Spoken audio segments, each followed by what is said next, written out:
How we doing, viewers? First episode, One. episode 1. Welcome to Scars to Success.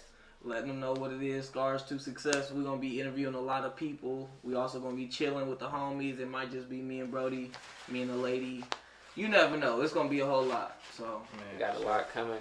So, this is episode 1, so you definitely got to know who we are. But we're going to bring you a guest right off the rip. We're going to bring somebody that we know and love, used to hoop with, went to school with. Grew up with. Hey, now this boy on to bigger and better things, and y'all got to respect it. And I'm not, hey, look, don't play with him. But, Ehjzohn Evans, how you doing? I'm good. Good, Don. How you doing? Hey, That's good. my boy. we here, bro. Like, Doing well. Happy to be home.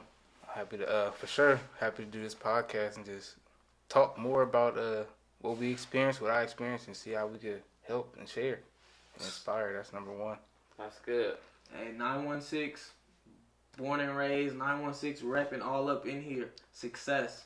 First thing Black first. success, too. No, that's a fact. That's something that's... I'm Demontrae. Get that? Well, that's my name. That's what I'm going by. Nice Donald. to meet you. Oh, my bad. I got you up. Nah, you good, It's my good. boy. You Look, good. They heard me. Donald. That's the name. That's the game. You feel me? We locked in. And episode 1, like we said, so... We're going to get this started off the right way, of course. Okay, so first question, E. You know, for y'all that don't know, that's the nickname. Mm-hmm. But could you give us a quick introduction, like your hometown, how old you is, school you went to, all those things? Yeah. I'm from Sacramento, California, first and foremost. I went to high school at John F. Kennedy. I went to college at ASU, and then that's where I tore it up on the runway in Phoenix. But that's a little bit of me. I mean, it's just like my brand. I am the message. I am the ideal message of from nothing to something in every way, shape, or form. And I'm just here to share what I experienced throughout fashion and what I experienced throughout my life. I'm excited for it to share. Okay, Okay. that's solid. That's solid. We like that. Yeah, And birthday. I'm a premium streetwear designer. I design premium streetwear for inspired hustlers. You guys heard it. And we're going to put it in the clip. You're going to see everything, beginning, end, name, handle, clothes, all Get that. it We're all. going to show that. We not hiding nothing. Cause you see what he got on. That's his right there. That's some heat. Yeah. Come on. Forgot to show him. I got a little mind blower at the end of the video, but yeah, this is me. It's something that I designed too. We gonna get into it more. Nice. He drippy. He drippy. Okay. Next question, E. Let's talk about your upbringing growing up. How was that? Not easy for sure, Mhm. but I never ran from it. It was like a single parent home. My mom, my dad wasn't always there, but I always had a chip on my shoulder, but never held a grudge against him. I just knew young and early that I was the man of the house. At like 6 years old, and I was cool with it. I'm happy how it turned out, but that was my upbringing. I never held grudges to anything that went against me. I just always knew I could persevere. And to me, I would say I'm doing it. Like being a designer, I would say I accomplished definitely something out of my upbringing. Okay. And let me ask, my bad, but you grew up in a house with siblings? How was that Yeah. environment? It was I have 5 sisters, but in the house I would say 4 of them. No, 3 of them. Majority of the time in the house, and I got a little brother. And literally, I was the oldest boy, so literally the man of the house. And it's just, it was a lot of thinking. A lot of we had a big family, so it was a lot of playing around. A lot of kids coming over, but I knew as a kid I stood out though. I always knew, believed in myself in some way, shape, or form. But it was a house full of kids. It was fun, but I knew something was right though. I knew that's not how it wasn't supposed to be for sure. Yeah. What made you feel like you said, you stood out? So, what made you feel like that you had to stand out in a way? Is it because of father not always being around? That's number one. Facts. Okay. That's where it started. That's what I was gonna say. I knew I had to be the man in the house, but there wasn't one. And I tell people like, people be asking what's like my relationship with my dad, or how can I explain it? And I explain it as like a maintenance man. Like say a maintenance man come to your house to fix the water. The sink in your kitchen is tripping.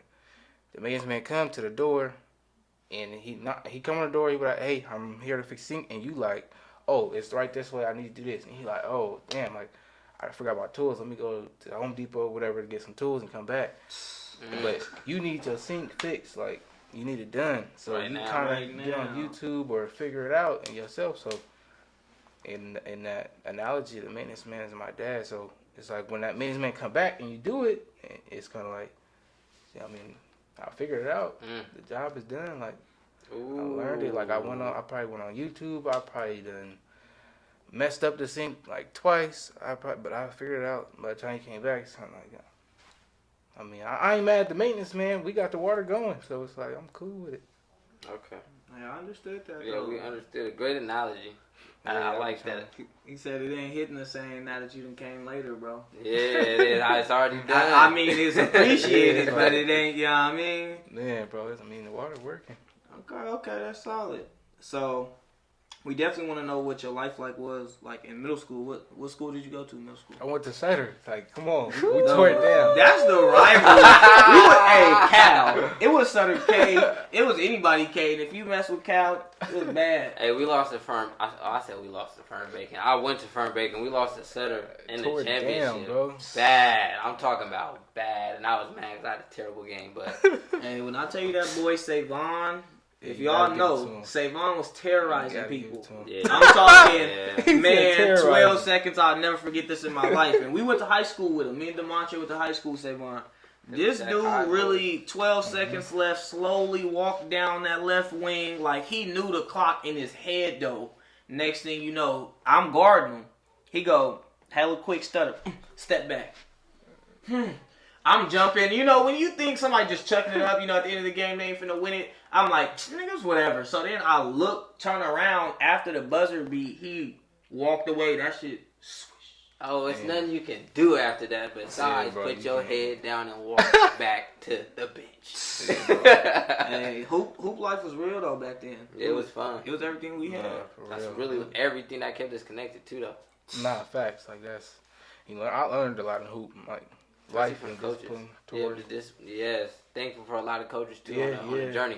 Fuck Even them when- coaches. Nigga. I don't give a fuck, nigga. Them coaches, they teach me shit. Them niggas will send me out of practice for asking questions. Nigga. I'm an inquisitive mind, but learn how to coach them type of kids. Not just be like, do what I say because I said it. We don't fuck with that shit, bro. That shit's lame. If I have a why, tell me, bro. Nah, for And real, then for I real. do it. Then I understand it. When I, Nah, bro, for real. when we hoop, they put us in this trash ass. I'm not gonna get on that, but it was trash. It was trash. Know that it was trash, bro. They did y'all bad. It was greasy. Yeah, oh, but how you saying why though? That's real though. Like how you said, coach. Like, at least tell me why, cause I got a niece. When my mom tell me I'm discipline her, like at least tell her why. Cause she gonna either dislike you or just be confused. Like why are you whooping me if you don't tell them why? Exactly. You gotta know the reason just so I can fix it. If I don't know Yeah, why, Man, I feel like I'm getting in trouble for no reason. true. Yeah, it's true. So Donald feel like he's getting drunk for no reason. No, for real, bro. Because anybody that know, I started 2 games perfect from the field. 2 games. He wasn't gonna get into it. Dropped 20. No, I'm not gonna say too much, but anyways, let's Like, get. Donald was a trooper. No, I I ain't give it to gonna him lie. though. Donald was the first Yeah, hooper I Donald see was solid at hoop. think I ain't gonna lie. He went 4 for 4 in the first quarter, bro. That's the first person I ever seen do that. Bro. And it was tough. There was N1s, 3, and there wasn't too much, but there was a little. But he was going crazy. Dropped a little sprinkle in that basket, you know, a little Still ain't something. make the team. It was unfortunate. It Did was him hella jiggy. unfortunate, bro. And I'm not gonna get into it, but the coach was racist. On top of the fact, he really just didn't know what he was doing. Cause how many people was on the team by the end of the season? 5, 6. We might have 6. We might have 6. You for know real. what my mom Facts. always said, bruh? You don't want to be nowhere where they don't want you. Yeah, that's true. So I switched my life from hoop to let me get this chicken. No, facts, yeah. And it happens to all of us, but And that education. facts. You can't leave that out. You gotta represent on that one. Speaking That's true. on your K-House experience, Kennedy, if y'all didn't know, what did your high school life consist of? Relationships, sports, academics? Yeah. What was a regular day like for you? Majority sports, especially freshman year, because freshman year, I went into it kind of, I think we scrimmaged, like our middle school team already scrimmaged. They team already we scrimmaged their freshman team. So by the time I was a freshman, they were sophomores. Either if I was good enough, I was gonna be on JV with them. So I kind of knew a lot of people. And walking on campus, it was already known a little bit who I was, and I did the summer league. So I wasn't too scared or nothing. I wasn't like scared of high school or nothing. It was crazy to me how I was so young going to school with older people, but I always felt mature and stood out. And then like sophomore, junior year, it was always sports and relationships. But I got my girl junior year, but majority was all around sports, especially that age. It's like sports, and then a lot of times we deal with whatever going on at home as different high school students. I feel like high school is so prime. It is. It was like you know how they be telling you like all these people whatever they're not gonna be your friends, or this person maybe like 2 out of like 30, and it never flew in my head. Like I was never a person looking for attention, but the boy they was not lying. Yeah, they was not lying. Like you really, once you get older though, it's really like all them people that you knew have fun with, kick with, they just like fade away. It fade away so bad for me because I'll be away. So when I come back out here, so somebody be like, you know, so and so, no, and like this class with them, no, like this picture, no. Like bro, I don't know. I kind of pay attention to what we own. Like bro, if you not own what I'm on, then there's no point. Like. Facts. And one thing I was even talking to my kids with, because I work in the nonprofit realm. You know, we revealing a little bit about us. Yeah, piece by piece. You know what I'm saying? Yeah, I mean, can't say too much all at once. That's how we keep you interested. If you know it all at the beginning, you ain't gonna stay. But working with kids in the nonprofit realm, I tell them, like, wouldn't it be lame to peak in high school? Like, it's super dope. It's prime years, but that's not the best time of your life. What you mean? Like, high school. It'd be lame to peak? No, like peak. Like that's the best. Like, you know how people get in high school and that's the best time of their life, and then after they finish, they ain't on shit. Yeah, you know, babies smile 30+ times a day, and adults is like I think maybe 10. Like that's crazy. I keep a smile. Gotta stay smile. Gotta smile up. I try to, but yeah, that's dope. I mean, something that I really. From both my experiences with both these people, because I went to high school with my boy originally for 2.5 years, and I finished the last 1.5 years with bro. But these two individuals are so positive, and I would say like that type of energy is infectious. It's something you need, especially coming from a city where niggas be hating. I'm talking about big hate. Bro, niggas be hating, trying to put you in a box, trying to limit you, trying to tell you what you can and can't do. Everywhere though. And one thing I can honestly, my bad to cut you off, take it away, cuz. But one thing I can really say about me though, it's like at the end of the day, I show genuine love. So it's like if you doing something that I like or that I feel like that's dope, I'm gonna let you know. Like, keep doing your shit. You doing what you're supposed to do. And I'm gonna tell you I'm proud of you, because how many times do people tell you they proud of you? How many times people tell you they proud of you? No. Just on a daily basis, or how much do you hear it often?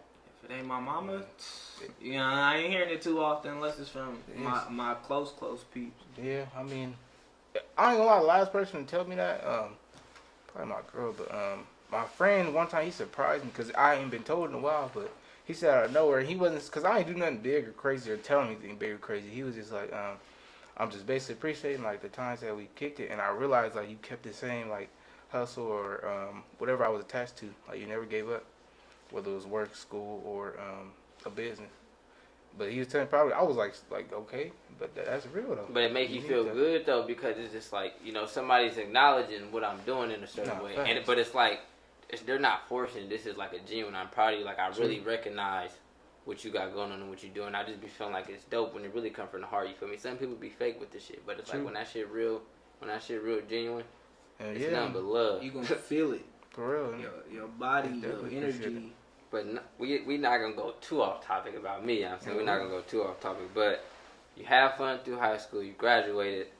You hit the college life. Let's talk about the years in college. Give it to me. College was fun, but I felt like early though, I feel like college was like a reset button kind of. And like in high school, I was done, but I wish I had more fun doing something, or like I wish I really tried to go for 2 or 3 sports just because. But like college, it was a reset. It wasn't so much access to like a team, like you got to try out and stuff. But I was at ASU, and ASU is a big campus. Like, I was on one of the small ones, but it's like 5 of them, like 5 different ones. And if you got a class in Tempe, you gotta take the bus there. You got a class downtown, you gotta take the bus there. Oh wow! And it's like some people leave class early to make them, but ASU is so big. But the campus that I was on, I for sure I left my mark. Like in the athletic department for sure, and just building relationships till this day.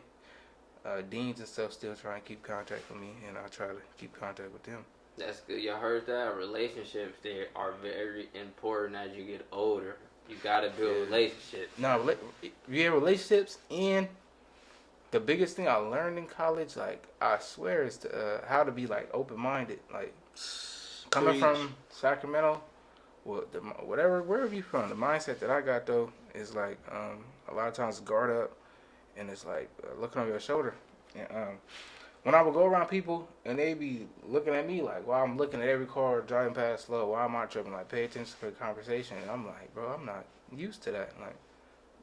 Like that's not normal. Or even the backgrounds, like things that people say. Like a lot of times I would go around college saying, common sense ain't so common. Mm-hmm. But like I had to respect a lot of people, different backgrounds, perspective, and I couldn't judge them on it because that's what it is for them out there. That's what it is for them in Arizona. So it's like me with my Sacramento mindset, I had to be quiet a lot of times or listen. So then when I do interact with another Arizona person or somebody from Nebraska, I know how to move correctly. And you always win when you open-minded and humble. Like I love doing that shit. That shit easy. Hey, that's one of the biggest things about going to college, but really just enjoying life. Like I would say, really enjoying life is being able to be open-minded, trying new things, figuring out what you do and don't like. Like if you operate based on what you know your whole life, you ain't gonna know nothing. Nah, for real, the smartest in the room is the ones that say they don't. They're not the smartest. Hey, this boy's spitting knowledge, man. I ain't mad at you. He's spitting game. So we want to see how was your transition from hoops to designing, and are there any similarities between the two? Any differences? The similarities, work ethic. That's there. Cause like example, when it was like in high school, I had a game winner. I think sophomore year in the Bay, we was playing some team, but that same shot, I kid you not, like 3 weeks straight, I practiced it like exact practice in the dark at home, and that was the same formation, pump fake, 2 dribbles, pull up, and it was a game winner. But doing stuff like that, like if we 2 of them things, I'm talking hard, hey, bro, off the dribble. But when that kind of like that feeling, practicing, then that game winner is like with designing. Like I practiced for 3 months basically, like coming up with this. I practiced coming up with something like this, and on my stuff at the runway is that 1 dribble, and when they call the design, that 2nd dribble, and you pull up. To me, the reaction I got was all net. Like, I ain't missed. He scored. He stepped out there. I ain't gonna lie, you step out there. That's crazy. But I think it's time for you to give a proper explanation of your brand, the inspiration, some current works, and your biggest accomplishments. Yeah, inspiration, I would say art, one, a lot of times, just seeing art in general, like an art museum. I would say fabrics. I would say, like I said, I design for inspired hustlers. So my inspiration comes from like the hustle. I kind of build around that, and like I said, I build on dreams from nothing to something. And if you get it, you get it. And I feel like everybody do it in a way because we build something. Like we build like at least something. Like it's something out there we did. It was like nothing, and we built it from something. We was proud of it, whether it was like a art project or. It started somewhere. Yeah, bro. Like it was something was there, but for me to do that on clothes, like I told myself when I was getting ready for fashion show, if I can put what I've been going through mentally the last 3 months on clothes, and after the show, without me like verbally saying, they can get it. Like I'm owning something. And then, man, people was noticing detail that like, bro, I thought only I would notice. So does that explain the rope? The rope, I tell them, leave it up to the consumer. It's up to you. I like the thick rope. I ain't gonna lie. Like for the anime watchers who watch Naruto, you know what the rope look like. That's but fire. Even on some fashionable designer shit, like that's dope. It's out the ordinary, and that's what we look for. Yeah, I swear, like when I designed specifically like this piece, I told myself like, what can we do? Like, there has to be something on here that we've never seen before. Like, you see a lot of different type of hoodies. You got the holes in them. You see the thin strings. You see other kind of strings. You see oversized hoodies. You see different stuff. But I want to do something we've never seen before, and people told me that they never seen it. Every time I look at that, I be like, I just gotta say, damn, just because it is fire. It's like tough. How can you not like it? It's a solid color. Telling people too. A solid color. It fits the environment. The winter environment. You can put it on while it's cold. It look like the pants. They're like windbreaker material. Yeah, nylon for sure. Yeah, nylon, and the inside is like that jersey mesh to be keep you warm. So it's the brand is Jersey, so throw that a little in there. People be like, oh, she like, they get it. But one thing you did notice, Demontrae, I think I told Donald, but oh yeah, he told me. I think I told Donald, I'm gonna show you. Cause this piece for sure stood out like on the runway, and then another one that stood out was the that Letterman jacket. The Letterman jacket. Hey, no, and we're gonna put it here. That female butter. I'm talking fire. crisp, make you feel smooth, and make you feel clean. Talk to him. Hey, I'm gonna tell you right now, my girl ride a bike. I'm gonna get her one. Hey, stop playing. Okay. Let me see. Hey, Brody, hard man. Like that's big. Let the people know what the runway was, or. Oh yeah, he's showing you that woo wop. Oh my God. He showed you the woo wop. That is the Sacramento man.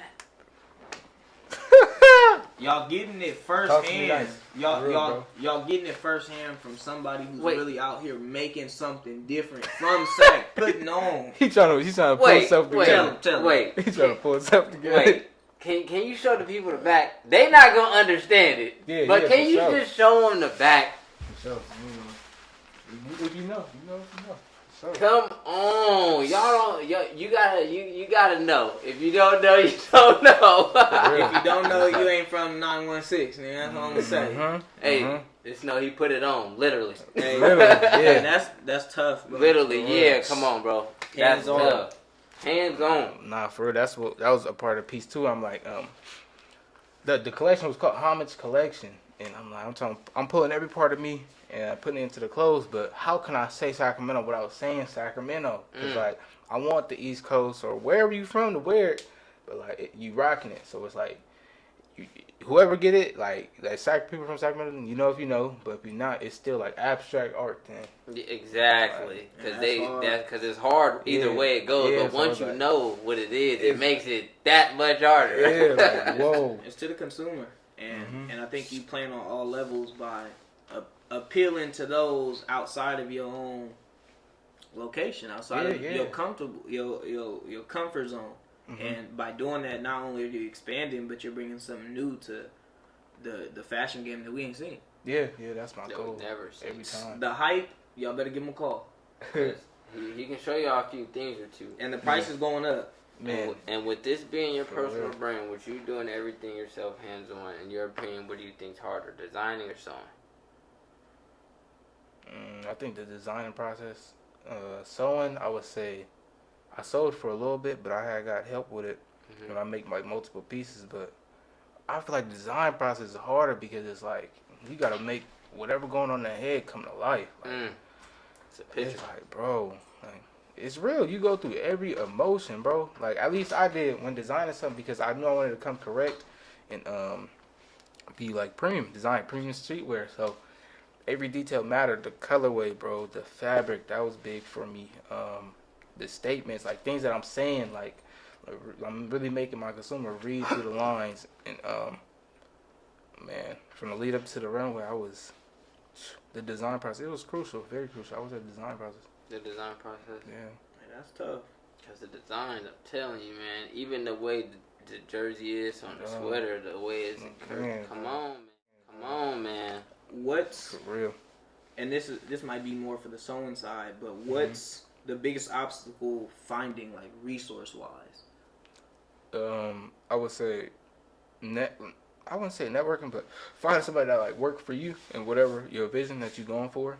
Like when I go to trade shows and network with manufacturers and other brands or something, but a lot of time manufacturers something I'm trying to talk to them, but they might have want like a certain minimum order quantity, or they might like they not getting the vision, and it's like. But me doing Fashion Week though, I can for sure go now to trade shows and talk to these different people and companies with like something under my belt, like like if you help me out, like I got a name for myself now on my brand, like I'm a real brand, I take it serious, and if we work together, we can make some money too. That makes us feel a little bit more honored to even have you on the podcast, the first one, because really, you didn't have to do this. So we appreciate you. Not only do we want to give you your flowers, of course, but we appreciate you coming on and giving advice, giving your experience to people who might want to start, like you said, somebody that look just like you that want to start it up. Nah, for real. I done had cousins in the middle of the Fashion Week just called me like, I ain't gonna lie, I'm gonna come out with a clothing brand. Come on. Just based off inspiration. Well, I just need one. I just need one a day. Inspire one person a day. I'm cool with that. Like, I was watching this movie, or this show on Netflix, and Brody said, I ain't hear you tell me, but if I can save one, that's fine with me. And that's facts though. The real, on some real though. Like, our ancestors, we mad, we laugh, but look, I hear it though. Like, it's like making the world better one time. Yeah, one step at a time. Literally. Nah, that's dope. Okay. So with that being said, can you give us some highs and lows on your entrepreneur journey? Some things that went well, some things that, you know, that made you want to stop, but also what made you keep going? A lot of times, especially that the designer, like coming up, like building to the runway, I swear to God, like I look at a picture of my niece, like I didn't get to, like she was born, I wasn't here when she was born, but I'll come like every other holiday to kick it with her. But stuff like that, or me really realizing the opportunity that's at hand, because I know if I come correct, I might inspire somebody like that look like me or where I'm from. And I for sure did that, made that statement, and just people telling me they inspired. That's one thing that get me going. 2, Mom gotta come out the hood, and 3, I'm trying to build a brand that's like. It's streetwear, and a lot of people don't accept it. Sometimes it's fashion, but it's growing. And I'm trying to do it from Sacramento. Like people don't. I ain't seen what I did out here, and I'm looking for it. Like just so I can build with that person that's on what I'm on. But I'm coming. Also, you can't be the one that started up. I'm coming. Like I eat your plate too, but I mean it helped. I be trying to look for it. I want my cornbread. I ain't gonna lie to you. I want my cornbread, but real, bro. That's real. I mean, he hungry, and I respect it. Mm-hmm. Yeah, so with you saying you're a brand, you know, with people wanting to brand themselves or just start a clothing line or just get inside the entrepreneur life, what would be some tips on just carrying yourself in the, you know, in the correct, I wouldn't say of course tell them how you carry yourself, but just ways for people, you know, to get better at branding themselves or trying to start a brand? Branding yourself, I would say, first I would say starting a brand is to jump. Like, bro, people be like, it to me it's no crazy theory to like a brand. Like you gotta jump, you gotta be risky. I tell people every time it's like skydiving, because I went skydiving in not last December, last December. I've always wanted to do it. How was the experience? Bro, it was wild. Like, oh, you did, and you were strapped on to the person? Yeah. You go with an instructor for sure. No, I wasn't. I wasn't doing it. I'm gonna tell you right now. I can't. I wanted to try skydiving just for the simple fact that I wanna go through that fearful moment, but also the moment of knowing that I'm facing my fears, as in like I'm doing this, I'm still making it happen. Despite how scared I am, I still got my ass on this plane, and I'm in the air, and I'm experiencing all the emotions that come with it. And I feel like that's like starting a brand. Yeah. Like, sheesh. You gotta jump. You gotta get your feet wet. For real, you have to, bro. I think something you keep harping on that keeps ringing with me is like your vision, getting people to believe, because everybody can't see it, and it's not for them to see. It's for you to see and pursue and make it happen if that's what you really want. Yeah, that's true. And me personally, that's definitely what I want. The vision, that's first and foremost. You gotta know what you're shooting at. You know, just close your eyes. Like, you gotta have a vision. That's where it started with me. And I was talking to my dog the other day, Mac. I was telling him that, like, I feel like when I don't got a plan, I'm not confident. Like, wait a minute. You said the dog, right? No, I said my dog, Mac. Oh, yeah. As in like your friend. Yeah. Oh, I got you. He thought I was dog They whispering. talking about that man, bro. Get into it. For real, bro. All right. We was chopping it up, but we was talking about how, like, you can when I don't got a plan, I feel like I'm not confident in what I'm doing, or like I always got goals. Like, I got plans for plans, like written all through my phone, like, cause like you might be shooting at this, something getting away. You gotta take care of that, but it still has to correlate with the main goal. Like, you gotta keep your eye on the sparrow. Like, you said I have a plan for a plan. For real, I don't think y'all really understood that. Nah, but I'm not locked in. Like, I was when I was doing the Fashion Week stuff, bro. Like, I was going to work 7 days a week. Like, sheesh. People be like, I'll be rushing to go do interviews or meet and greets because I'm hopping off work, or people will not believe me because it takes so much of your time to even come up with a collection. But man, off the muscle, bro. I knew what I had to do. I knew like what it took, and I'm proud of that. I'm happy that I did that. But what helped me is come up with a plan to correlate like my lifestyle with the brand, and how can I keep like getting better, keep getting better. But a plan is everything. How you gonna go somewhere without a plan? And how you gotta have a vision, or you can't see without a vision. Nah, for real. You gotta lead, you gotta see something to go towards. My professor always told me, shout out Professor Harris, Dr. Mari, I love y'all know that. But he always used to say, and it's something I still, it's like the 5 P's, bro. It's prior planning prevents poor performance, bro. Say that one more time. Yeah. Prior planning prevents poor performance. And it's so real. It's like, even if it's not super specific, you need a general idea. And then from there, you get specific. You build on that. But you can't just go out there without having some sort of idea or goal to at least strive towards, to start off, to get your feet wet. But also, too, I feel like with a plan, more things come along with the plan. As in, you might get better at something else that, like you said, that still is kind of off topic, but still aligns with the goal. So it's like you can learn more during your journey. But you need that vision, you need that plan, so you can see where you're going. You got to, bro. And it's like, it's easy to get distracted. It's easy to get to let doubt get you. It's easy to like be negative for sure. So, but it's like you gotta remember what you're doing it for sure. Like your why. But why is important. That plan is like you gotta stay the course, because even like in crime TV shows, crime movies or whatever, usually the group, the team, the gang, they fall apart when they start like getting distracted, like start blowing money, they start doing wild stuff. And it's like, what JERZEEBRAND say in one of the songs? He said it's always that, like in your crew, it's always that one with the biggest head, Latoya Luckett. Like, For real. That's out of pocket, but like, you gotta stick to the plan, bro. You gotta stick to the course. Okay, so speaking on plans, and I'm sure this might be in your future plans, but as of right now, being in the design market, and it's always been hard to get into and even harder to sustain in, how do you hope to keep that consistency, considering you might have had a super big accomplishment recently? How do you build up on that, or how do you plan to? My audience, and then I was sharing with Demontrae earlier, but like showing my face where it needs to be, like trying to do like big events for that containing my brand, or like inspiring, like was like I noticed once I like post stuff and people they always hit me like they inspired me or this helped me today or something, like that's always great.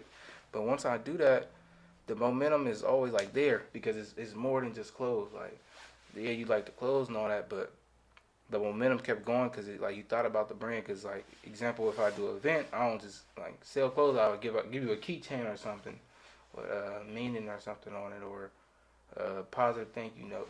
But I feel like that's my audience, and just put my face out there is just gonna continue keep that momentum going throughout the year. And I hear you use the word audience. So with your brand specifically, what's your target audience? Inspired hustlers. The go-getters. Bag chasers. Yeah, well, and like my thing is like I know my clothes is hard, and like and you gravitate like you are who you attract. So I like attract hustlers in so many different directions or different fields without even knowing it. And I know like for my brand I'm on the right track, or I know I'm a hustler myself. So Start from I know we can relate. Another hustler can relate somehow. So and that's what you said earlier, iron sharpen iron. Yeah, iron sharpen Come iron. on. That's transferable over any profession, over any field, over anything.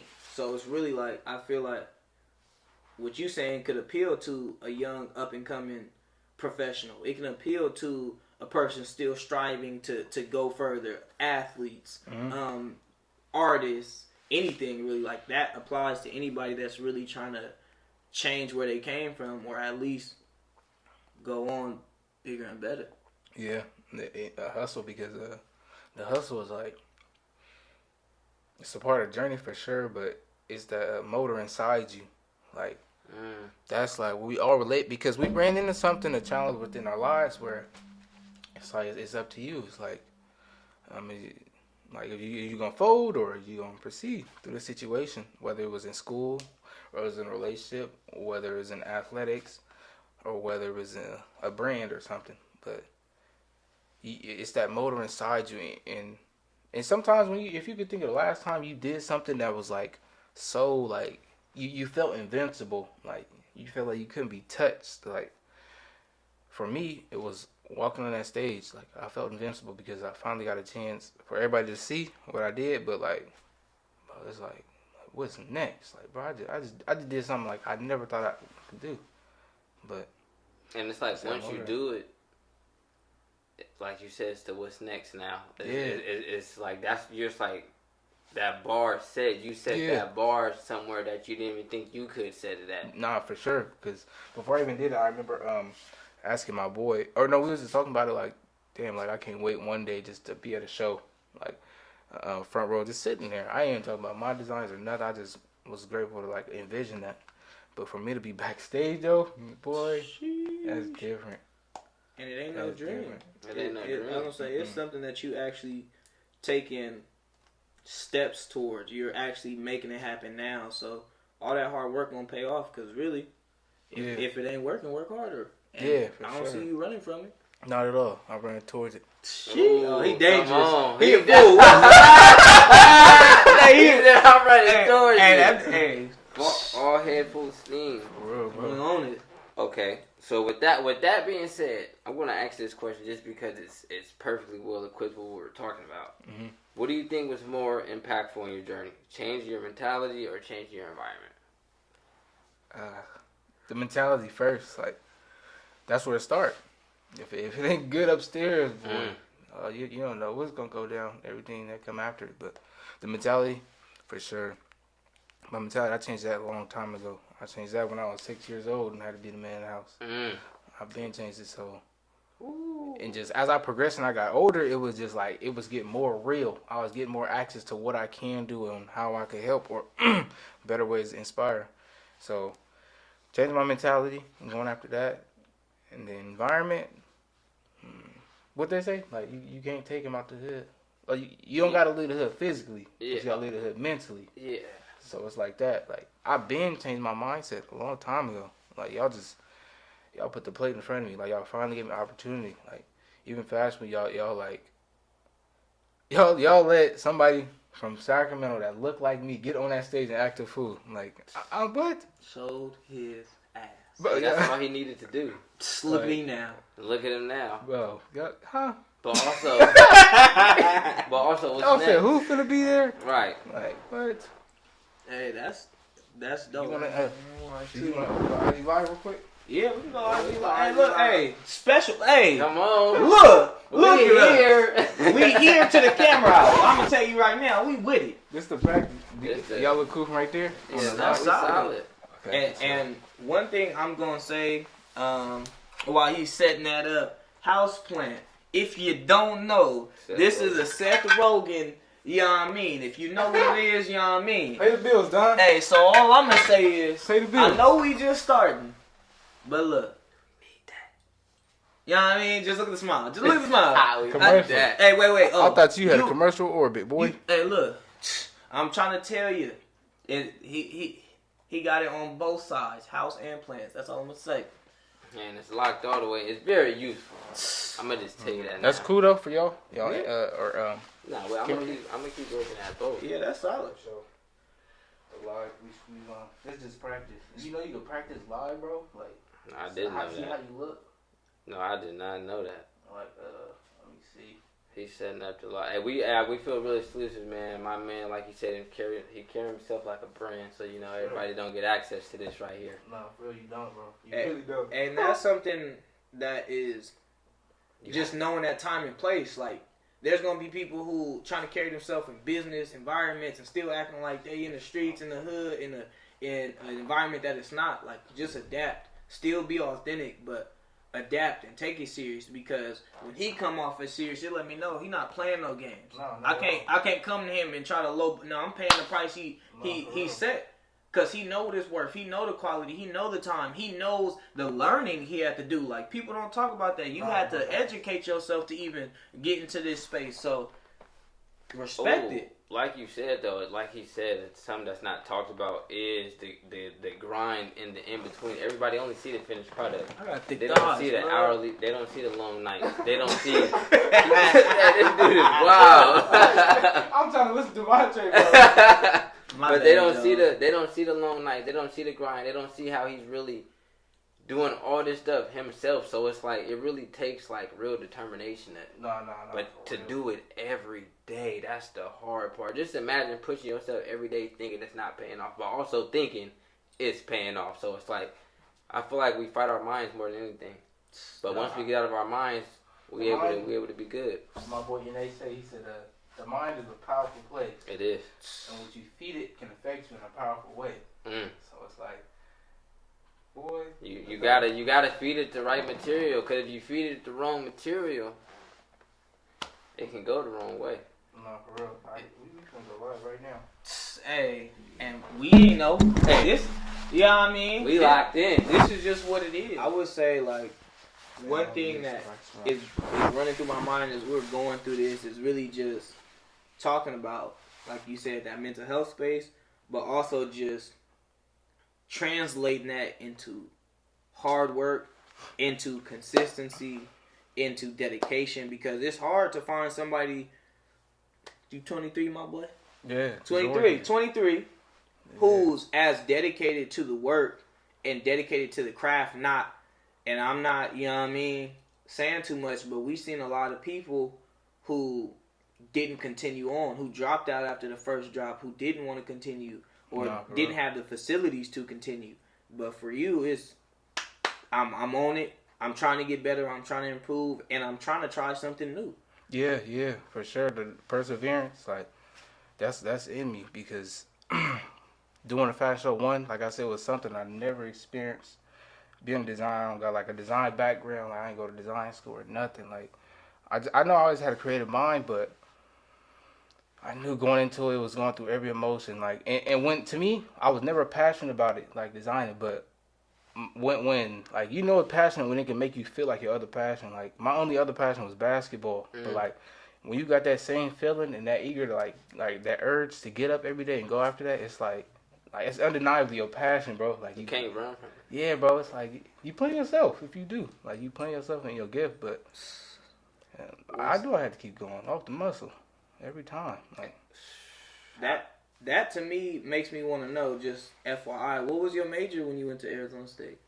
It was psychology at first, switched it to business. And one reason I switched to business, like, my aunt, or it just like, bro, like, as a young black man is protect yourself, like stack your money and educate yourself. So I went in at least for business. Like if I didn't want to do psychology for sure, like you got like a business degree or something, you go work with that. But it was amazing to like go after a business degree and like start your own business. So I'm going through real emotions while like in class and learning like and experiencing real things.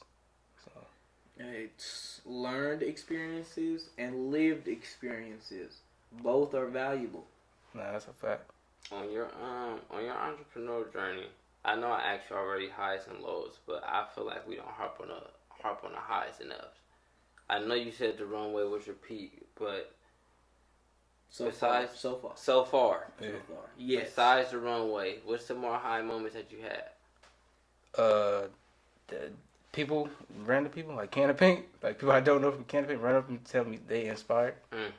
That was a big high. Like whoa, like, for real. And like, he said it's just me. I came here like I was grateful like with the high of just being there. Like I'm cool here. I'm going back to work tomorrow, but it's second guess like going back to work when people tell you like, bro, you inspired me, like, or I want to do this, or I believe in myself now because you did something, you said something, and that was always a high. I think a high was for sure completing a design. Like after doing that was always like yeah. That's big because a lot of people don't know when you're trying to come up with a design, your mind is like going through a lot of things because you need this to be an exact certain way. So it's like it takes a lot. For sure. And one thing I had to correct was perfectionism. Like I was big on that just throughout my daily life, but in designs especially because like you putting yourself out there for people to get their opinion, but like you doing that like to yourself, and I'm prepared for that, for the criticism or just people getting their opinion, like whether like it's constructive or I don't like their opinion. Like I want to hear their voice. They might say something. That is one thing that like that could help me throughout like my journey. Continue on. Harping on that, open to criticism. Do you think being in the design realm, you have to be vulnerable? And is this the most vulnerable you've been in your life, or in just this realm, this profession? I feel like if you want to reach that point, like you gotta be vulnerable. You gotta go. Like me personally, my design process, I went places I've never been. Like mentally, like if I have emotions about it, I would have like hoop. Like dang, bro, like you gotta be vulnerable. I feel like if you wanna like give it your all, and I was vulnerable for sure. Like just doing the designs in general because I always believed in myself, but I never did it on a stage like that. So by default, I'm being vulnerable. Like, oh, here we go, and it's like, bam, and it's like the rush for vulnerability really out the door when that first model hit. Like they see that first outfit, and it's like it's here now. Like bro, they finna see. You can't take it back. Yeah. That's my next question. So once you did hit the runway, what was that rush feeling that you got? Oh, it was crazy. I ain't gonna lie, I would have probably tried to sneak me a little. Nah, quick. I tell you, bro. You know what I mean? Trying to act cool with it, like. Come on, let me get a couple. You know. Nah, it was crazy, bro. I'm backstage, like we know like the order, who's first, who's here, and that. Like get your models ready, all that. We know that, but it's going so fast. Like show to me, it's going fast, and you gotta have a brand video before your show, and I had mine, and I hear in my brand video. It started off with me talking. And I hear my voice, so I'm trying to get this model ready, make sure he ready to go, bam. But I hear my voice, and it's a big screen. I peek, like, behind the stage. I see myself on the big screen. I'm like, here we go. This is the start of it. The models turn around, and they like, bro, you did that? Like, you did that? I'm like, yeah. Like, come on, showtime. So, bam, the first model go. And I'm trying to peek, like, behind the curtain, but, like, they got it, like, solid. Like, you can't see that, so I'm trying to peek behind it, see people's reaction, but I knew I couldn't like be out there. Like I had to be backstage, and I'm hyping every model up like a basketball game. Like I'm banging on the rail, I'm turning them up. Like bro, he said the basketball never left. You better get out there and do your thing, bro. Straight up, bro. I'm sitting there like juice, and at the end they tell the designer to come out. I'm showtime, baby. Like I told myself, like okay, I'm walk out there, I'm gonna be cool. I got out there, bro. had my hands on that. But I had to pop my collar, bro. I had to because represent. I'm gonna tell you right now, that's tough. Yeah, that's fire. To see your face on a big screen, and it's like, remember being a kid, imagining shit like that, and we might have thought about it in a different way. Maybe it come about through professional sports, but to even see it come about in a realm you couldn't foresee, does that make it more memorable? For sure, because I did something I never did, and it made me more confident and like, bro, I could really do whatever I want. Like, I put myself to the test of like going to something blind and really coming out like on top or without a mark on me, like, because I wasn't scared. I for sure jumped and like I went whatever, bro. It's like what can't I do? Like, if you put something in front of me, like something I never did, like I believe I can make it happen because I did. Like, you set that bar when you took that leap. Lil Bibby said it best, bro. To get something you ain't never had, you gotta do something you never did. Hey, I'm gonna tell you. Come on. These dudes know. They don't understand. They know. I'm telling you. I feel like we don't talk about that leap enough, though. You know, I feel like a lot of people, we scare our own self. And the reason why I'm saying we, I'm just saying in a community, we scare our own self just with wanted to do something. We have that fear. We gotta live like in a fearless state. The fear stop you, you know, shame to stop you. So it's like you just gotta take the leap. It's hard to explain it because it's like it's something you really gotta do. So it's like you just gotta take the step. Once you take the step, more steps come after the first step. Stop hating, niggas. Y'all niggas need to stop. Hey, I'm on my Gilly. Like, I see why Gilly be on it. Niggas be hating. And it's like, we, as a community, because sometimes we do it, we perpetuate it. But it's like, if somebody come out the box with a new idea, encourage that shit. Even if you don't see it, bro, at least tell a motherfucker you can do that. Nah, that's real though. Like, you remember Montre was like, you said the environment question. Oh yes. Let me go back to it. Environment versus mentality. Environment versus mentality. Like, I answered the mentality, but environment, like, I seen a post, bro. Like, if you think about it, facts. Like, we all got gifts. We're all extraordinary. But it was a guy, I forgot his name. He was a violin player, and he was playing violin in the subway. Like, he probably getting money, whatever. Oh, surprise, dope. It sounds good, whatever. Keep going. But they didn't know the night before, like, he just sold out like thousands of seats, like in the arena. Like, he a real top violin player.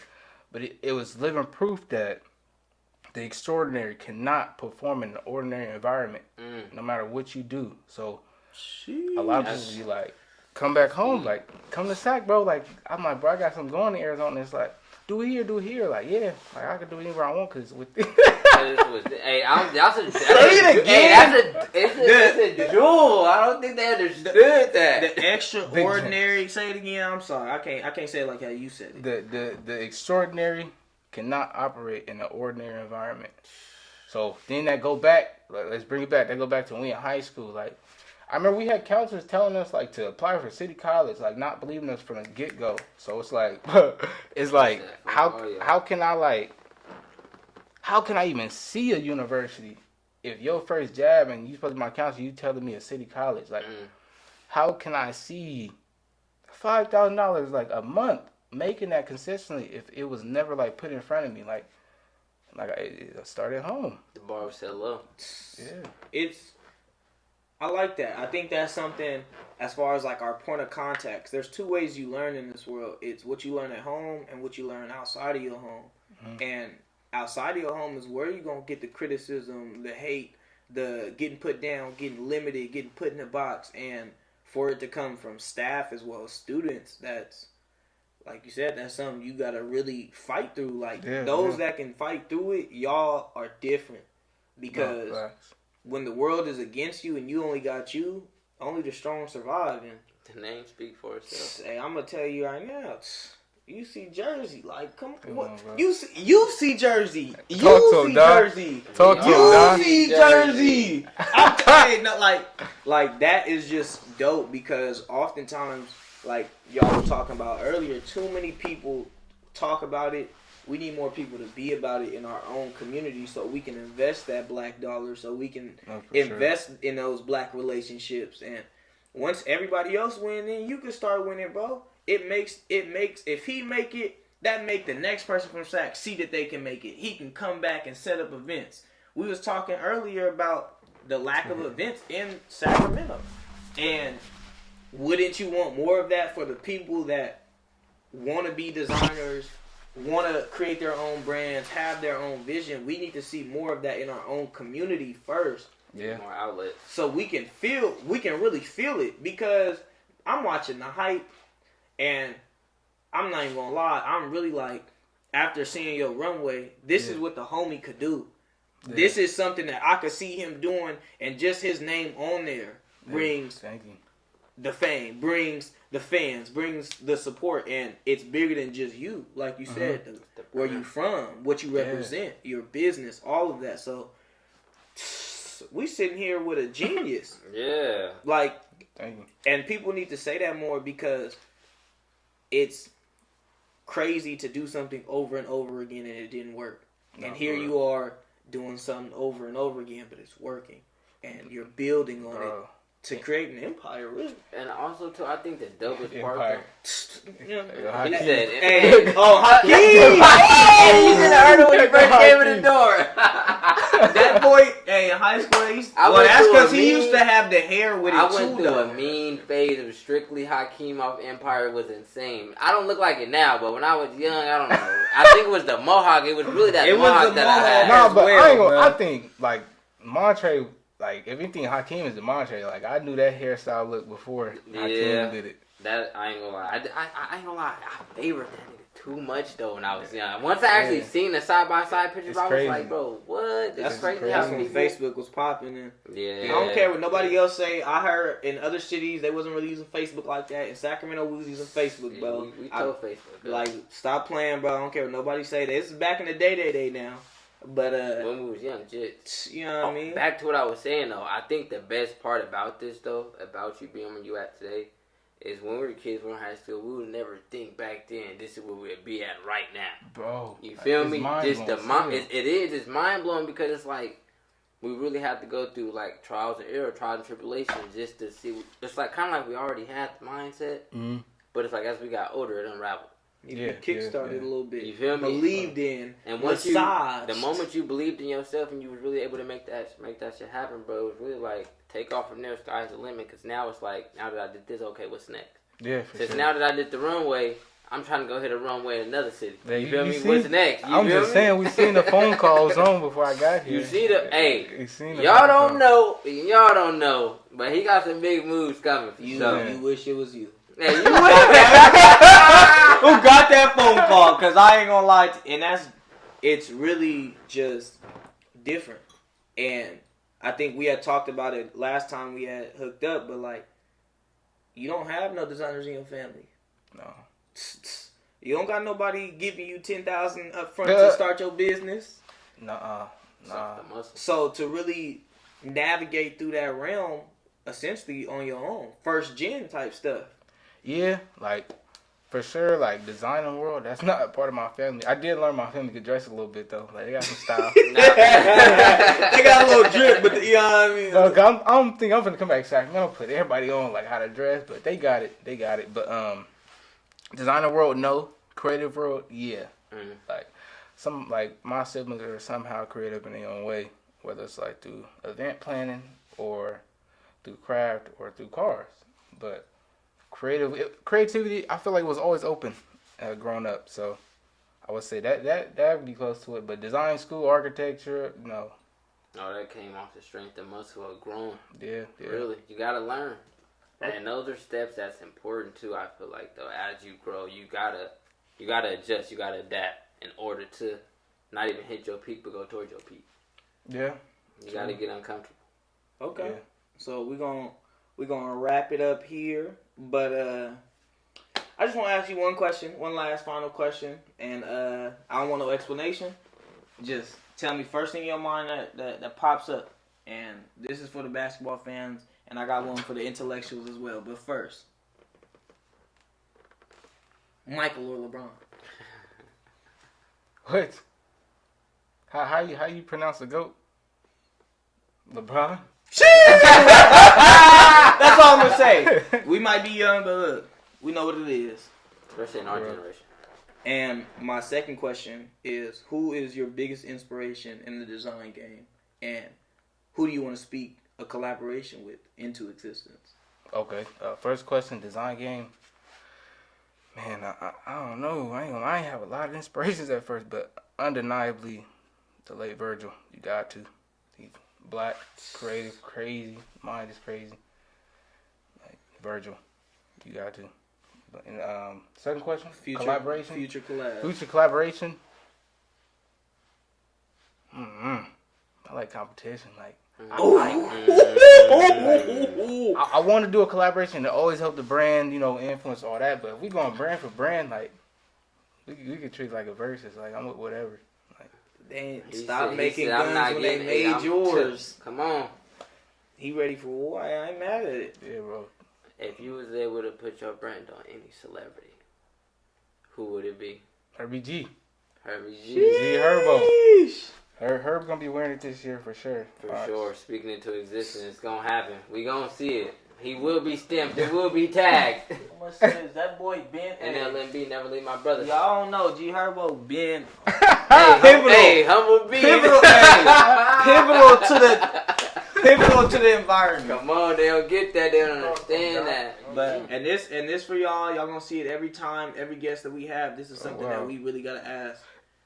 What's your definition of a scar you flip to success? A star or scar? Scar. A definition of a scar that flips to success. Yes, sir. I would say running back. 'Cause I'm coming hard. Running back. Run that question back. Okay, all right, we got that. Hey, Sprinkle Week. Come on. All right. So, what's your definition of a scar you flipped to success? Oh, bruh. I'm tripping. Like, me. Like, bro. Like, if you go back and look, like, I was not supposed to be on that stage, bro. Like, I'm black. I'm from Sacramento. Like from nothing to something, bro. Like, I know people that's like, y'all, like, we went to school together. Y'all know me. Like, I went on that stage and performed, yes, but, like, I'm not lying about this. Like, we really come from that. We watched it. Like, we seen a lot of schools get opportunities that we didn't. We seen a lot of kids get opportunities that we didn't in front of our face. But I'm that scar, bro.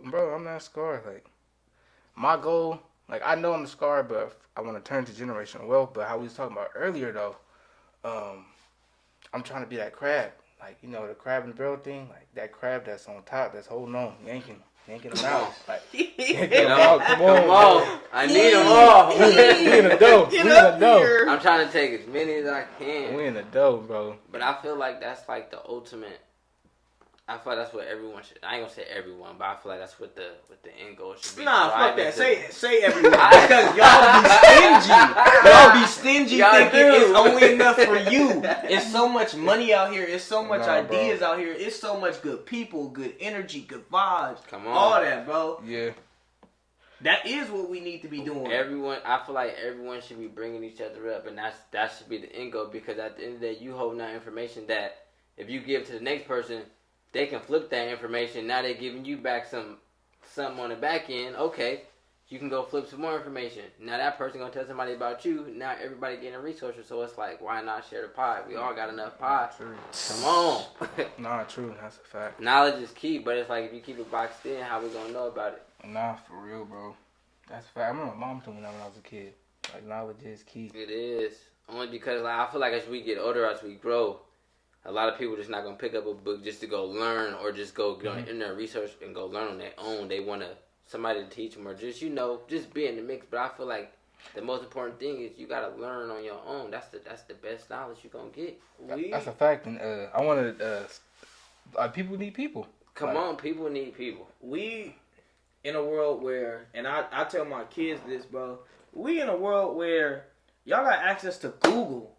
Anytime you got a question, I'm not gonna go stupid, but I'm gonna just tell y'all though, like, if you got a question, why are we sitting here talking about it when you can search it, when you can get the answer, when you can find a way? And even if you don't, bro, YouTube teach you everything. That taught me how to fix my car, taught me how to get right, taught me what music I like.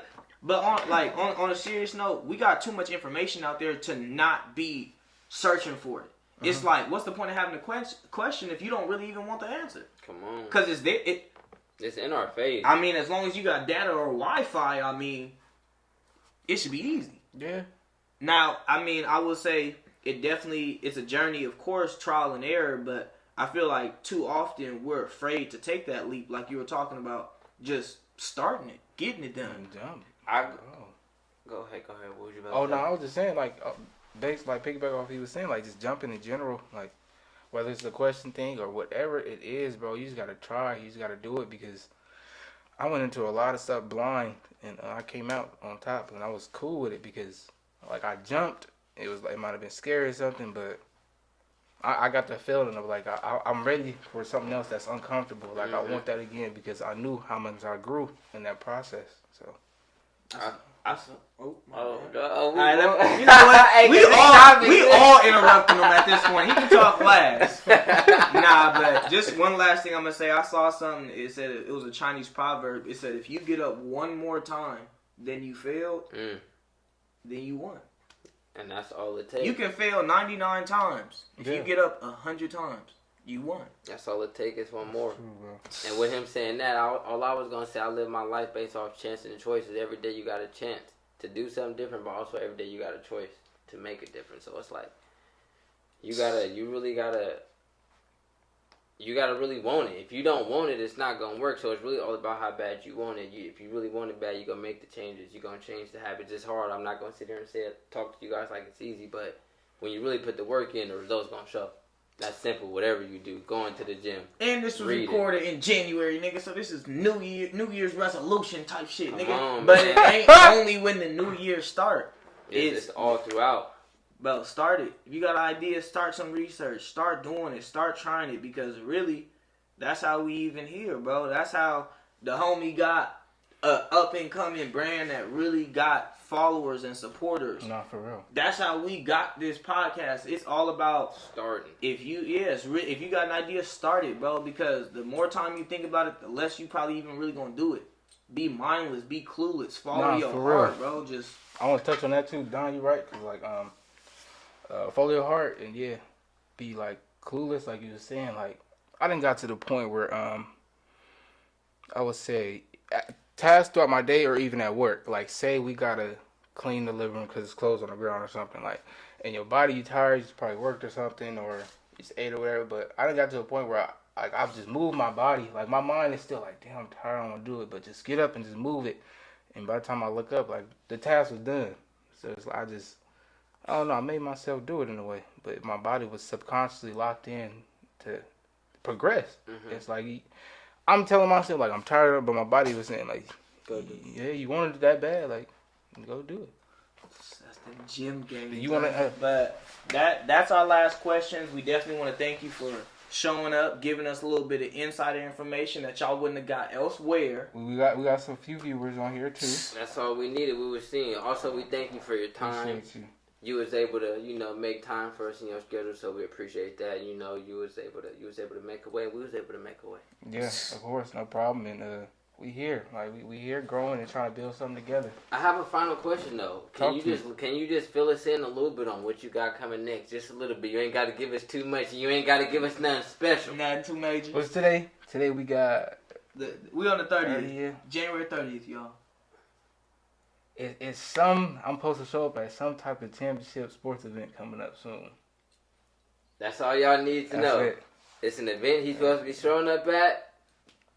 We can't wait to see him. Put that championship event and put it together. Y'all got it.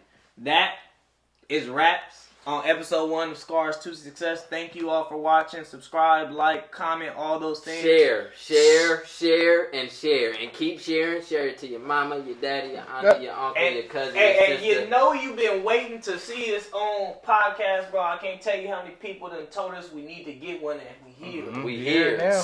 And none better, my boy Ehjzohn, to be our first guest. So you know we gonna reel it in. You dig, but we out.